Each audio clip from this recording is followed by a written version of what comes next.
Start. नमस्कार and welcome back to my channel the Bong Fauji guys. आज मैं आप लोगों को बताने वाला हूँ टीए आर्मी अर्थात टेरिटोरियल आर्मी क्या है और रेगुलर आर्मी और टीए आर्मी में क्या फ़र्क है और क्या क्या सुविधा मिलेगा, सब कुछ मैं बताऊंगा। कितना उम्र चाहिए, कितना हाइट चाहिए, सब कुछ, और कितना पढ़ाई भी चाहिए, सब कुछ आप लोगों को बताऊंगा। तो वीडियो को एंड तक देखना अगर आपको जानकारी चाहिए तो मैं पहले बताना चाहूँगा टी आर्मी अर्थात टेरिटोरियल आर्मी। ये जो आर्मी होता है ये जब हमारा देश आज़ाद हुआ था उसके पहले से ये आर्मी है, लेकिन बहुत सारे भाई बहन बोलते हैं ये आर्मी 7 साल के लिए होता है, लेकिन नहीं है। पहले ये क्या होता था, 7 साल के लिए इसको भर्ती किया जाता था, लेकिन अभी वो नहीं है। Same to same regular army जैसा हो गया ये। पहले वो क्या होता था, कोई छुट्टी आता था 6 महीने के लिए, 7 महीने के लिए, तो घर में रह जाता था, बहुत कुछ मतलब ऐसे होता था। लेकिन आज का डेट में टेरिटोरियल आर्मी सबसे बेस्ट आर्मी मैं तो कहूँगा जो अग्निवीर से बहुत अच्छा है। एक्चुअली हर कंट्री, हर देश का एक आर्मी का एक होता है 2 लाख 3 लाख एक मतलब लिमिटेशन होता है, तो यूएनओ को जवाब देना पड़ता है। तो इसके उसको थोड़ा सा मतलब नहीं दिखाने के लिए ये टेरिटोरियल आर्मी का जन्म दिया गया था। इसके बारे में और बहुत कुछ है तो बाद में बताऊंगा। तो आप लोगों को जो चीज़ बताना चाह रहा हूँ सुन लीजिए पहले। टेरिटोरियल आर्मी में आने के लिए आपको उम्र चाहिए 18 से 42 साल, ठीक है। और इसमें आपको क्या क्या डॉक्यूमेंट्स चाहिए जब आप भर्ती होने के लिए जाओगे। पहले तो आपको आधार कार्ड, पैन कार्ड, आपका रेसिडेंशियल, उसके बाद आपका 20 कॉपी पासपोर्ट साइज़ का फ़ोटो चाहिए, ठीक है। अगर आप मैरिड हो तो मैरिड सर्टिफिकेट, अगर अनमैरिड हो तो अनमैरिड सर्टिफिकेट। ये आपको ग्राम पंचायत, ये पौरसभा, म्यूनिसिपैलिटी जहाँ पे आप रहते हो उधर से आपको मिल जाएगा। अगर आप स्कूल में पढ़ रहे हैं तो इसके आपको लिविंग सर्टिफिकेट, अगर स्कूल छोड़ दिया तो कैरेक्टर सर्टिफिकेट चाहिए। और आपको कोर्ट पेपर से एविडेविट बोलते हैं उसको भी, वो भी चाहिए आपके लिए, ठीक है।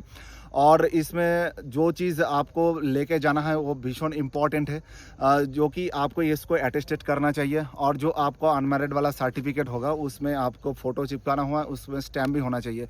इसमें आप क्लास 8 पास, 10वीं पास और 12वीं पास जो कैंडिडेट है वो आ सकते हैं। 8 पास में ट्रेड्समैन में, और आपको 10वीं पास जो जीडी में आना चाहते हो वो 10वीं पास में होना चाहिए। लेकिन इसमें मार्क्स आपको 33% होना चाहिए हर सब्जेक्ट में, और टोटल मिला के 45% होना चाहिए। और क्लार्क में जो आना चाहते हैं वो 12वीं क्लास पास करके आ सकते हो। इसके लिए आपको 60% एवरेज होना चाहिए नंबर में। और जो 8 पास में आ रहा है तो उसके लिए आपको डीआई का सिग्नेचर होना चाहिए आपको कागज़ के ऊपर। जो डिस्ट्रिक्ट एजुकेशन मिनिस्टर भी कुछ भी होता है आपका डिस्ट्रिक्ट में होता है, आप पता कर लीजिएगा, उसमें आपको उस स्टैम्प होना चाहिए। डिस्ट्रिक्ट इंचार्ज बोलते हैं उसको, सॉरी, तो उसका आपको स्टैम्प भी होना चाहिए, तो आप इसमें आ सकते हो।